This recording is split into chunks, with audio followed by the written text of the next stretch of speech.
Okay, this video is going to be short, and then it's a little guide on writing an introduction. So again, let's start by looking at the link on the course website under Technical Report Draft 1.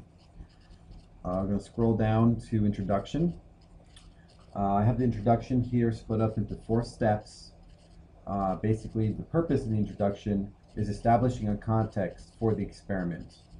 So step 1 is for you to go ahead and to briefly describe what is leading you to the question being addressed in the experiment.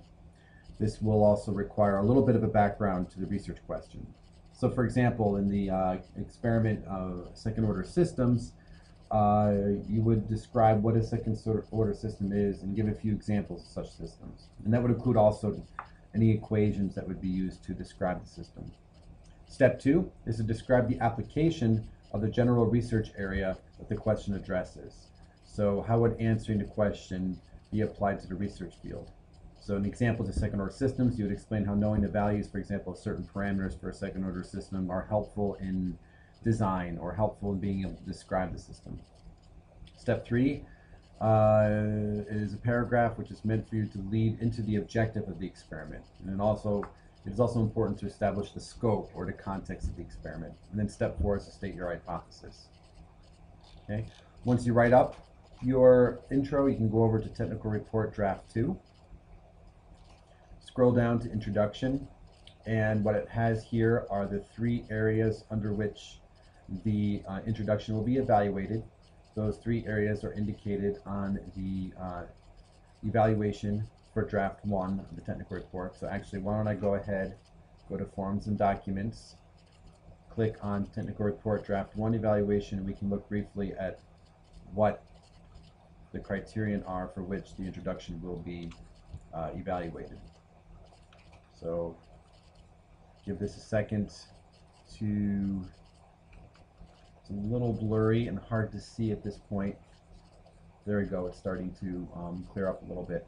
In case you can't read it, the introduction is based off 3 criterion. The first one is successfully establishes the scientific of the lab with a background.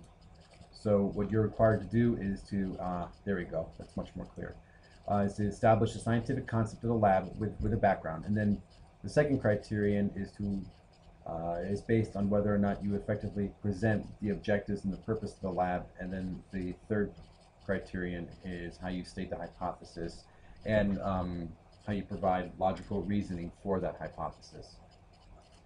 So with that said, after you write a draft, you can go here, or even before you hand, you can read the extra help given under Draft 2. Scroll down to, sorry, I went too far, Introduction here. You have successfully establishes the scientific lab of the experiment with a background. Gives you some help on that.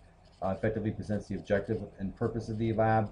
Again, there's a lot of help here. And then third criterion states hypothesis and provides logical reasoning for it. I'm not going to read everything here. You can do that on your own, but there's some extra help here. And then finally, of course, if you go under Forms and Documents, under Technical Report Example, there is an introduction written for a study that I did a number of years ago.